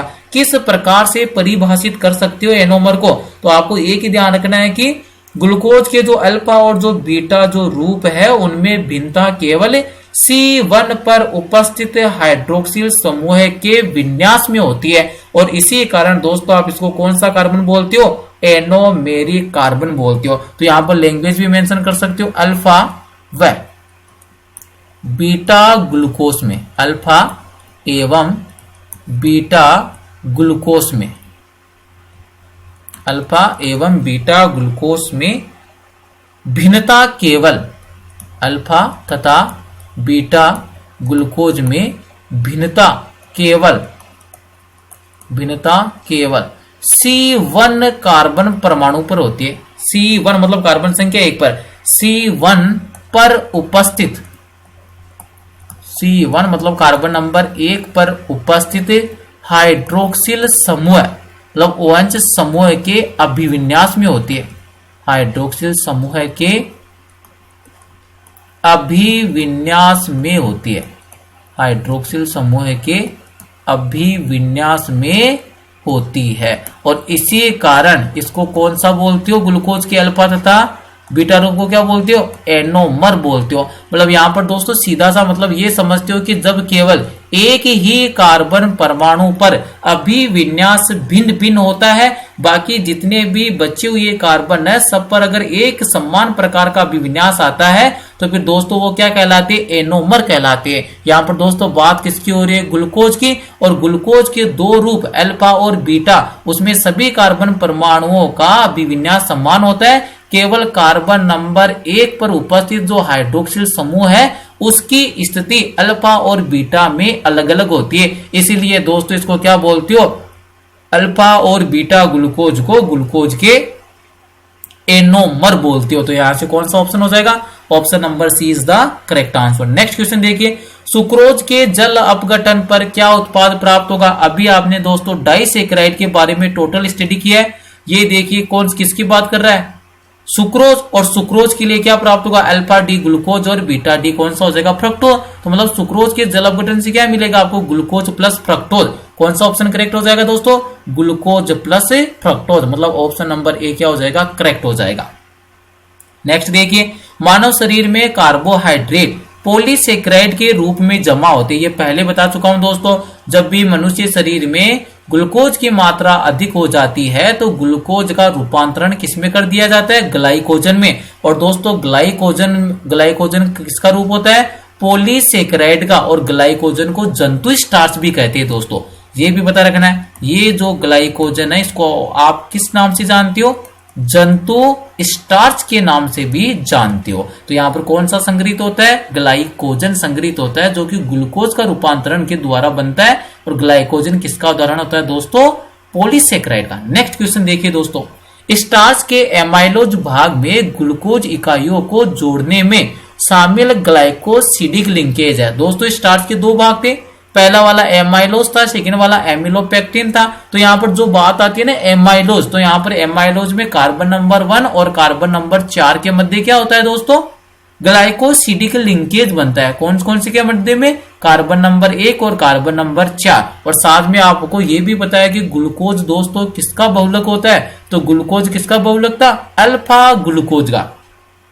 सॉरी, जो स्टार्च है दोस्तों वो किसका बहुलक होता है, स्टार्च बहुलक होता है अल्फा ग्लूकोज का। तो अल्फा ग्लूकोज होगा तो अल्फा लिंकेज होगा। कौन कौन से कार्बन के मध्य बनेगा, कार्बन नंबर 1 मतलब C1 एंड C4 मतलब कार्बन नंबर 1 और कार्बन नंबर 4 की इकाइयों के मध्य अल्फा लिंकेज पाया जाता है, किसमें, एमाइलोज में। सेकंड देखिए, सेलुलोज में सेलुलोज में डी ग्लूकोज इकाइयां जुड़ी होती है। अब की बार दोस्तों बात किसकी कर रहा है, सेलुलोज का। और सेलुलोज में दोस्तों आपको पता रखना है कि यहाँ पर स्टार्च के अंदर तो कार्बन नंबर 1 और कार्बन नंबर 4 के मध्य अल्फा लिंकेज था, और सेलुलोज किसका बहुलक होता है दोस्तों? सेलुलोज बहुलक होता है बीटा ग्लूकोज का।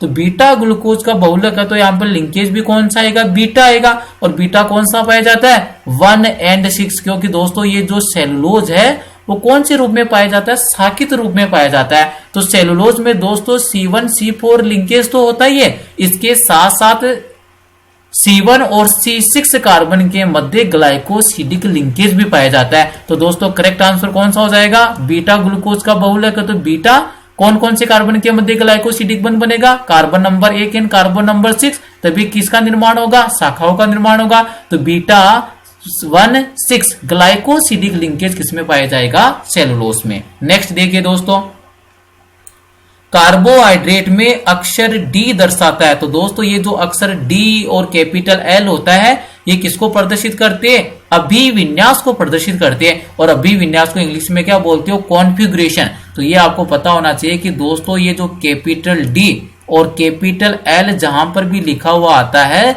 ये एक्चुअल में किसको प्रदर्शित करता है? अभिविन्यास। और अभिविन्यास को क्या बोलते हो? कॉन्फ़िगरेशन। तो ये किसको प्रदर्शित कर रहा है? कॉन्फ़िगरेशन को प्रदर्शित करता है। नेक्स्ट क्वेश्चन देखिए, प्राकृतिक रूप से पाए जाने वाले कार्बोहाइड्रेटों में फ्यूरेनोज वलय पाया जाता है। कौन सी वलय की बात कर रहा है दोस्तों? फ्यूरानोज वलय। तो यहां पर आपको ये देखना है कि ऐसा कौन सा आपके पास कार्बोहाइड्रेट है जिसके अंदर प्राकृतिक रूप से कौन सी वलय पाई जाती है? फ्यूरानेज। दो प्रकार की वलय होती है दोस्तों, एक तो पायरेन होती है और दूसरा कौन सा होता है? फ्यूरेन होता है। तो आपको ये पता रखना है कि जो पायरेन है ना वो तो किसमें पाई जाती है? ग्लूकोज में। और जो फ्यूरेन जो प्रकार की वलय है वो किसमें पाई जाती है? फ्रक्टोज में। तो दोस्तों कौन सा हो जाएगा? गन्ना चीनी को आप क्या बोल सकते हो? सुक्रोज। तो गन्ना चीनी की फ्रक्टोज इकाई, तो ये इंपॉर्टेंट है, सुक्रोज की जो फ्रक्टोज इकाई है उसी के अंदर कौन सी वलय पाई जाती है दोस्तों? उसके अंदर वलय पाई जाती है आपके फ्यूरेनोज वलय पाई जाती है। और जब भी बात यहां पर किसकी आती है दोस्तों? पायरेन वलय की, तो पायरेन वलय किसमें पाई जाती है? ग्लूकोज में। और फ्यूरेन वलय किसमें पाई जाती है दोस्तों? फ्रक्टोज में। तो गन्ना चीनी या आप बोल सकते हो सुक्रोज की फ्रक्टोज इकाई में फ्यूरेन वलय पाई जाती है। और फ्यूरेन वलय के अंदर दोस्तों कितने कार्बन परमाणु होते हैं? 4। और एक क्या होता है? ऑक्सीजन परमाणु। तो ये दोस्तों मैं यहां पर मेंशन कर देता हूं, ये जो फ्यूरेनेज वलय है इसमें 4 तो कार्बन परमाणु होते हैं प्लस एक कौन सा परमाणु होता है? ऑक्सीजन परमाणु होता है। टोटल कितने परमाणु हो गए? 5। नेक्स्ट क्वेश्चन देखिए दोस्तों, गोलाकार प्रोटीन मौजूद होते हैं। दोस्तों गोलाकार प्रोटीन दो प्रकार के होते हैं, एक तो गोलाकार, दूसरा हो गया रेशेदार प्रोटीन। गोलाकार प्रोटीन वो जल में घुलनशील होते हैं और रेशेदार प्रोटीन वो जल में घुलनशील नहीं होते हैं। तो गोलाकार प्रोटीन वो रक्त में पाया जाता है, एल्ब्यूमिन रक्त में पाया जाता है, अंडे में भी पाया जाता है, दूध में भी पाया जाता है। तो दोस्तों गोलाकार प्रोटीन है, इन सभी में पाया जाता है। तो ऑप्शन नंबर कौन सा करेक्ट हो जाएगा? Option number D is the correct answer. गोलाकार प्रोटीन रक्त में भी उपस्थित होता है, अंडे में भी उपस्थित होता है, दूध में भी उपस्थित होता है। मतलब तीनों ऑप्शन करेक्ट है, मतलब उपरोक्त सभी आंसर हो जाएगा। नेक्स्ट देखिए, शरीर में कौन सा एमिनो अम्ल संश्लेषित किया जा सकता है? संश्लेषित किया जा सकता है मतलब दोस्तों कौन से प्रकार की बात कर रहा है?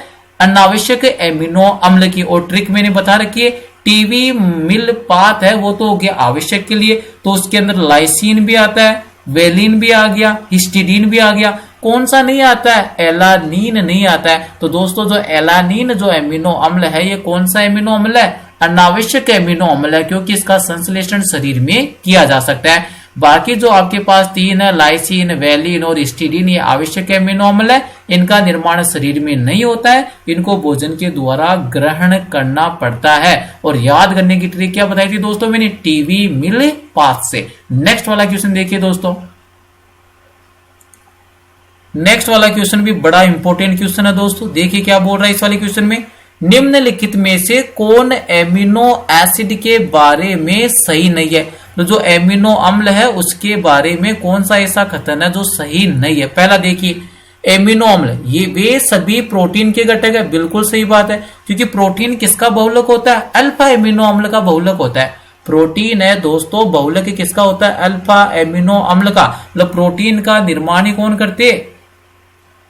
एमिनो अम्ल करते। तो पहला कथन तो सही है, क्योंकि आपको यहां पर कौन सा पहचाना ना जो गलत है। दूसरा देखिए, एलानिन जिसमें एक एमिनो और एक कार्बोक्सिलिक समूह होता है, एलानीन ऐसा एमिनो अम्ल है जिसमें एक तो एमिनो मतलब NH2 समूह होता है, एक कौन सा होता है कार्बोक्सिलिक मतलब COOH समूह होता है। ऑप्शन नंबर 3 देखिए, अधिकांश प्राकृतिक रूप से पाए जाने वाले एमिनो एसिड में डी कॉन्फ़िगरेशन होता है। इसको दोस्तों अपन ने अभी जस्ट पहले इसको स्टडी किया था कि प्राकृतिक रूप से जितने भी एमिनो अम्ल पाए जाते हैं उसके अंदर डी नहीं होता है। कौन सा कॉन्फ़िगरेशन होता है, कौन सा विन्यास होता है, एल, मतलब जो एमिनो समूह की स्थिति है वो किस तरफ होती है, बाई तरफ होती है। तो दोस्तों गलत कथन कौन सा हो गया, सी वाला गलत कथन है। तो यहां से करेक्ट आंसर क्या हो जाएगा, सी। नेक्स्ट वाला भी देख लीजिए,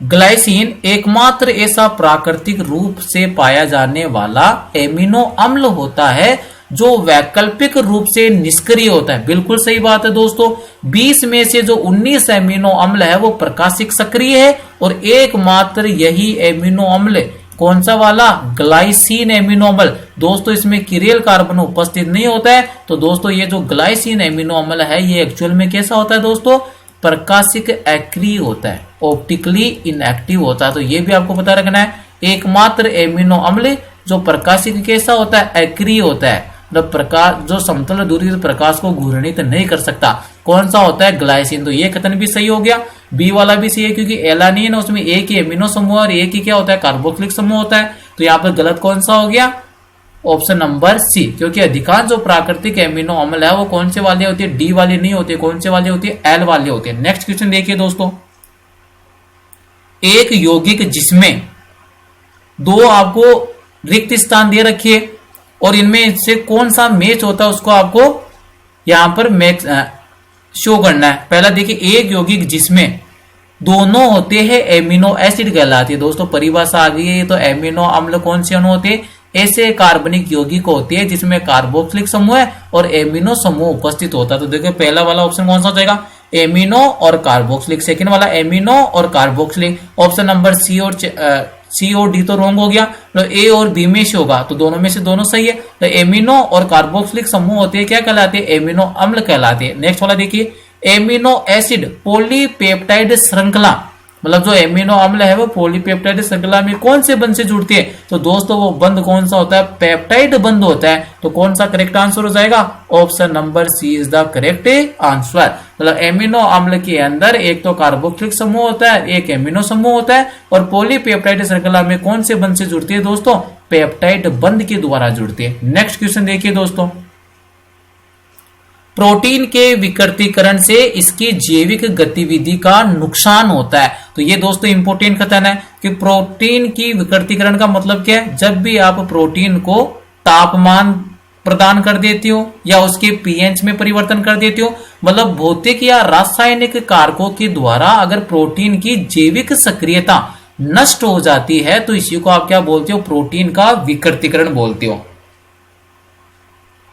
वापिस से मेंशन करता हूं दोस्तों, भौतिक तथा रासायनिक कारकों द्वारा प्रोटीन की जैविक सक्रियता का नष्ट होना ही क्या कहलाता है, प्रोटीन का विकृतीकरण कहलाता है। और दोस्तों प्रोटीन का जब भी विकृतीकरण होता है तो प्रोटीन की जो दोस्तों तृतीयक संरचना नष्ट हो जाती है। कौन सी संरचना नष्ट होती है, तृतीयक संरचना, और प्राथमिक संरचना में किसी भी प्रकार का परिवर्तन नहीं होता है। तो दोस्तों कौन सा ऑप्शन करेक्ट हो जाएगा प्रोटीन के विकृतीकरण के लिए, माध्यमिक और तृतीयक दोनों संरचनाओं की क्या हो जाती है, हानि हो जाती है। और माध्यमिक संरचना का मतलब क्या आ गया दोस्तों, एक तो अल्फा संरचना, माध्यमिक का मतलब क्या आ जाएगा दोस्तों, एक तो अल्फा संरचना और सेकंड वाली कौन सी होती है, बीटा प्लीटेड संरचना। इन दोनों को ही कौन सी बोलते हो, माध्यमिक संरचना बोलते हो। माध्यमिक संरचना का मतलब क्या, अल्फा और बीटा प्लीटेड संरचना। तो आपको ये ध्यान रखना है कि पहली बात तो भौतिक और रासायनिक कारकों के द्वारा प्रोटीन की जैविक सक्रियता का नष्ट होना ही क्या कहलाता है, प्रोटीन का विकृतीकरण कहलाता है। और जब जब दोस्तों प्रोटीन का विकृतीकरण होता है, प्रोटीन की तृतीयक संरचना हमेशा नष्ट होती है और तृतीय के साथ साथ द्वितीयक संरचना का मतलब क्या हो गया, अल्फा और बीटा प्लीटेड संरचना भी नष्ट हो जाती है और प्राथमिक संरचना में किसी भी प्रकार का परिवर्तन नहीं होता है। नेक्स्ट देखिए दोस्तों, प्रोटीन संगनन बहुलक है। तो आपको मैंने स्टार्टिंग में बता दिया था प्रोटीन किसका बहुलक होता है, अल्फा एमिनो अम्ल का बहुलक होता है। तो ऑप्शन नंबर कौन सा करेक्ट हो गया, option number A is the correct answer. Alpha amino अम्ल है उसी का क्या होता है, प्रोटीन बहुलक होता है। नेक्स्ट देखिए, प्रोटीन के विकृतीकरण के बारे में गलत कथन को चिन्हित करें। तो प्रोटीन का ऐसा कौन सा कथन है जो इसकी विकृतीकरण के लिए सही नहीं है। पहला देखिए, प्रोटीन की प्राथमिक संरचना नहीं बदलती, बिल्कुल सही कथन है, क्योंकि प्रोटीन की जब भी विकृतीकरण होता है तो प्राथमिक संरचना में किसी भी प्रकार का परिवर्तन नहीं होता। ये कथन सही है। आपको कौन सा सेलेक्ट करना है, गलत कथन चिन्हित करना है। गोलाकार प्रोटीन रेशेदार प्रोटीन में परिवर्तित हो जाते, बिल्कुल सही बात है दोस्तों। जो भी गोलिकाकार प्रोटीन आप उसको किस में परिवर्तित कर सकते हो, रेशेदार प्रोटीन में। लेकिन रेशेदार प्रोटीन को दोस्तों कभी भी आप गोलाकार प्रोटीन में परिवर्तित नहीं कर सकते। थर्ड देखिए, रेशेदार प्रोटीन गोलाकार प्रोटीन में परिवर्तित हो जाते, ये गलत कथन हो गया। हमेशा पता रखना है कि गोलाकार को तो रेशेदार में बदला जा सकता है, लेकिन रेशेदार प्रोटीन को दोस्तों आप कभी भी गोलाकार प्रोटीन में नहीं बदल सकते। तो यही आपके सामने आंसर हो गया, option number C is the correct answer. Next वाला कथन और देख लीजिए, प्रोटीन के विकृतीकरण के कारण प्रोटीन की जैविक गतिविधि या जैविक सक्रियता क्या हो जाती है, नष्ट हो जाती है। बिल्कुल सही बात है, क्योंकि जब भी प्रोटीन का विकृतीकरण होता है प्रोटीन की तृतीयक और द्वितीयक संरचना क्या हो जाती है, नष्ट हो जाती है। तो ये वाला कथन भी सही हो गया। गलत कथन पहचानना था, कौन सा हो गया, सी। नेक्स्ट वाला क्वेश्चन देखिए दोस्तों, रेशेदार प्रोटीन में पॉलीपेप्टाइड श्रृंखलाएं। प्रोटीन दो प्रकार की होती है दोस्तों, रेशेदार प्रोटीन और गोलिकाकार प्रोटीन। तो जो आपके पास में जो रेशेदार प्रोटीन है उसके अंदर जो पॉलीपेप्टाइड की श्रृंखला है वो आपस में किसके द्वारा जुड़ी रहती है दोस्तों, ये पता रखना है। तो कौन सा बंध उसके लिए उत्तरदायी होता है, हाइड्रोजन बंध ही क्या होता है, उत्तरदायी होता है। नेक्स्ट देखिए, अल्फा हेलिक्स संरचना को स्थिर बनाने के लिए किस प्रकार की अंतःक्रियाएं जिम्मेदार है। तो यहाँ पर दोस्तों कौन सी संरचना की बात चल रही है, अल्फा हेलिक्स संरचना। और अल्फा हेलिक्स संरचना में दोस्तों हाइड्रोजन बंध पाया जाता है। किस किस के मध्य, कार्बोनिल समूह है और दूसरे के एनएच समूह है। तो एक साइड का तो एक एमिनो अम्ल का कौन सा जाएगा, कार्बोनिल समूह है, और दूसरे वाले का कौन सा आएगा, एमिनो समूह है। और इनके मध्य कौन सा बंध पाया जाता है, हाइड्रोजन बंध पाया जाता है। तो दोस्तों कौन सा आंसर करेक्ट हो जाएगा, ऑप्शन नंबर 20 के लिए करेक्ट हो जाएगा। अल्फा हेलिक्स जो संरचना है इसकी स्थिरता को बनाए रखने के लिए एमिनो अम्ल के एनएच और दूसरा वाला कौन सा हो गया, एनएच के बीच हाइड्रोजन बंध एक मोड में CO के साथ एमिनो एसिड के आसन्न मोड के लिए। सीधा सा ये पता लग रहा है कि जो भी यहाँ पर अल्फा हेलिक्स की संरचनाएं है तो इस हेलिक्स में एक एमिनो अम्ल का CO समूह है और दूसरे एमिनो अम्लों का NH समूह के मध्य कौन सा बंध उपस्थित होता है, हाइड्रोजन बंध उपस्थित होता है। नेक्स्ट देखिए दोस्तों, नेक्स्ट वाला क्वेश्चन,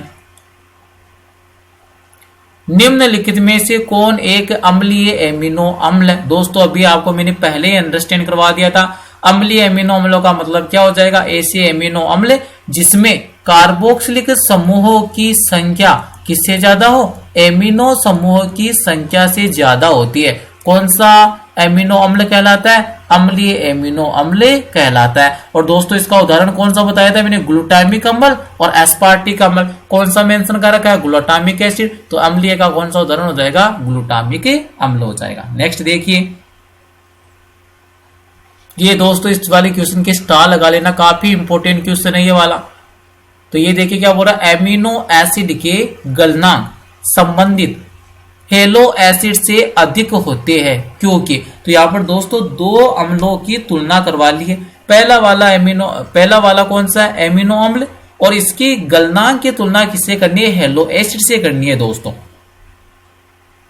तो यहाँ पर जो एमिनो अम्ल है उनका गलनांक वो हेलो एसिड से अधिक होता है। इसका कारण ये कि क्या कि जो एमिनो अम्ल है वो जलीय विलयन में किस रूप में पाए जाते हैं, ज्विटर आयन के रूप में पाए जाती है दोस्तों।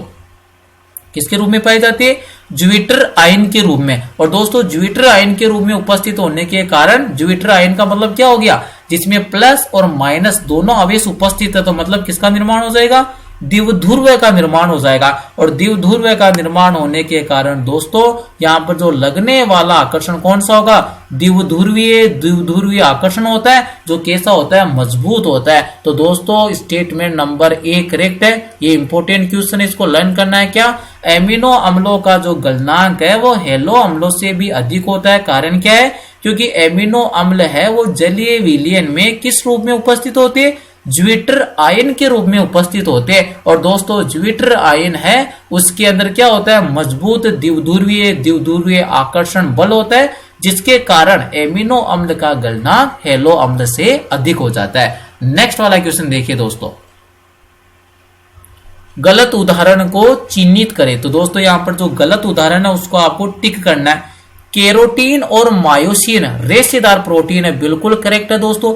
रेशेदार प्रोटीन के उदाहरण है केरोटीन जो नाखून में पाया जाता है, और मायोसिन कहां पर पाया जाता है, मांसपेशियों में पाया जाता है। तो दोनों के दोनों किसके उदाहरण है, बिल्कुल सही है। रेशेदार प्रोटीन के उदाहरण है केरोटीन जो नाखून और बाल में पाया जाता है, मायोसिन जो किसमें पाया जाता है, मांसपेशियों में। ऑप्शन नंबर बी देखिए, इंसुलिन और एल्ब्यूमिन ग्लोब्यूलर प्रोटीन के उदाहरण है, ये भी बिल्कुल सही है। इंसुलिन और दोस्तों जो एल्ब्यूमिन होता है ये किसके उदाहरण है दोस्तों, ग्लोब्यूलर प्रोटीन के उदाहरण है। नेक्स्ट देखिए, मतलब यहां से ये क्या बनाया, डाई पेप्टाइड बनाया है, किसका एग्जाम्पल है ये, डाई पेप्टाइड का एग्जाम्पल है दोस्तों। यहां पर क्या है, डाई पेप्टाइड, ग्लाइसिन और एलानिन से किसका फॉर्मेशन होता है, डाई पेप्टाइड, बिल्कुल ठीक है। नेक्स्ट वाला देखिए, एंजाइम और हीमोग्लोबिन व्युत्पन्न प्रोटीन है। एंजाइम और हीमोग्लोबिन कौन से प्रोटीन है, व्युत्पन्न प्रोटीन। तो यहां से आपको क्या सिलेक्ट करना था दोस्तों,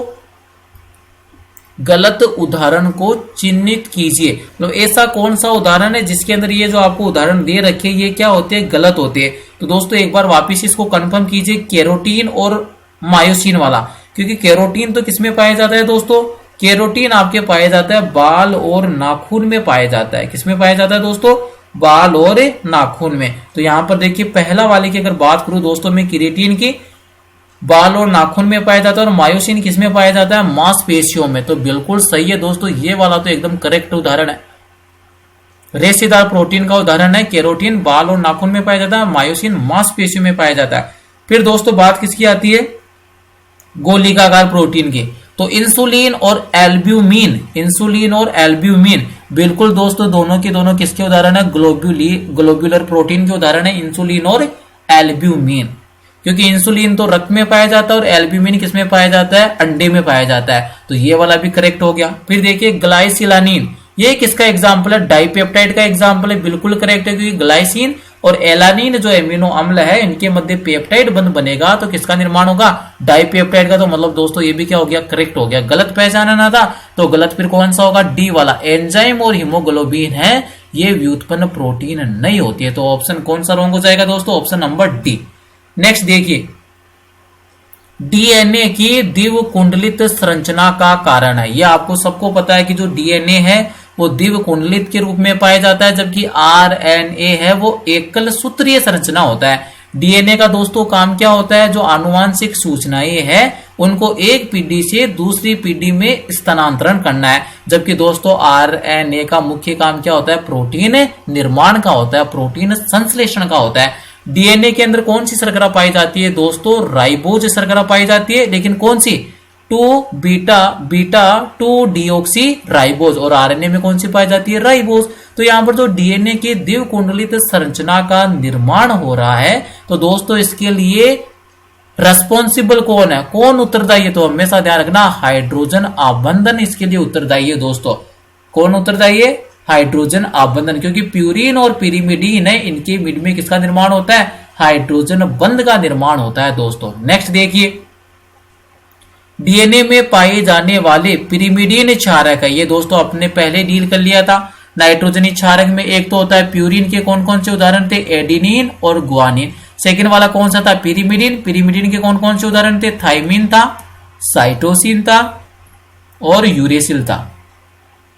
ये किसके उदाहरण थे दोस्तों, पिरिमिडीन क्षारक के। तो यहां पर जब बात करती है डीएनए तो डीएनए में क्या पाया जाता है, थाइमिन पाया जाता है, साइटोसिन पाया जाता है, यूरेसिल नहीं पाया जाता है। तो कौन सा नहीं पाया जाएगा, थाइमिन और साइटोसिन। देख लीजिए कौन सा एग्जाम्पल, साइटोसिन और एडिनिन, ये रोंग हो गया क्योंकि पिरिमिडीन पूछ रहा है। साइटोसिन तथा गुआनिन ये रोंग हो गया। साइटोसिन तथा थाइमिन, साइटोसिन तथा थाइमिन। तो ऑप्शन नंबर कौन सा करेक्ट हो जाएगा, option number 3 is the correct answer. ये लीजिए दोस्तों, आपने मैक्सिमम जो क्वेश्चन है उनको क्या कर लिया, सोल्व कर लिया। अब यहां पर दोस्तों आपको थोड़ी सी इंफॉर्मेशन और बता देता हूं जो किससे रिलेट करती है, बॉन्ड के बारे में बताता है कि कौन से अणु में कौन सा बंध पाया जाता है। इंपॉर्टेंट बात होती है दोस्तों, तो इसको आसानी से इजी वे में अंडरस्टैंड कीजिए। यहां पर दोस्तों सबसे पहले मैं बात करूं अगर किसकी, प्रोटीन की, अच्छे से समझना। यहां पर सबसे पहला मैंने मेंशन किया है प्रोटीन।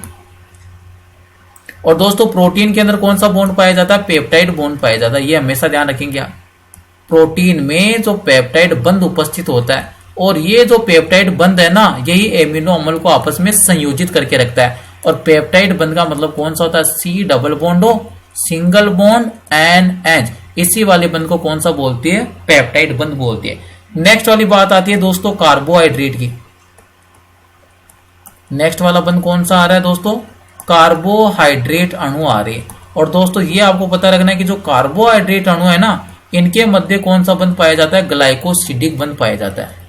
कौन सा बंध पाया जाता है, ग्लाइकोसिडिक बंध। ये आपको पता रखना है दोस्तों, कौन सा बंध पाया जाता है, ग्लाइकोसिडिक बंध पाया जाता है दोस्तों। और ग्लाइकोसिडिक बंध का मतलब क्या है, ऑक्साइड लिंकेज है या ईथर लिंकेज है। ये होता है दोस्तों कौन सा, ग्लाइकोसिडिक बंध। लास्ट वाले की बात करें दोस्तों, न्यूक्लिक अम्ल। कौन सा है लास्ट वाला, न्यूक्लिक अम्ल। तो ये आपको पता रखना है, न्यूक्लिक अम्ल का मतलब क्या हो गया, DNA एंड RNA। तो दोस्तों जो ये होता है ना कौन सा, न्यूक्लिक अम्ल, तो न्यूक्लिक अम्ल के अंदर कौन सा पाया जाता है, फॉस्फोडाइएस्टर बॉन्ड पाया जाता है दोस्तों। कौन सा पाया जाता है, फॉस्फोडाइएस्टर बॉन्ड। ये आपको पता रखना है, न्यूक्लिक अम्ल के मध्य कौन सा बंध उपस्थित रहता है, फॉस्फोडाइएस्टर बॉन्ड, फॉस्फोडाइएस्टर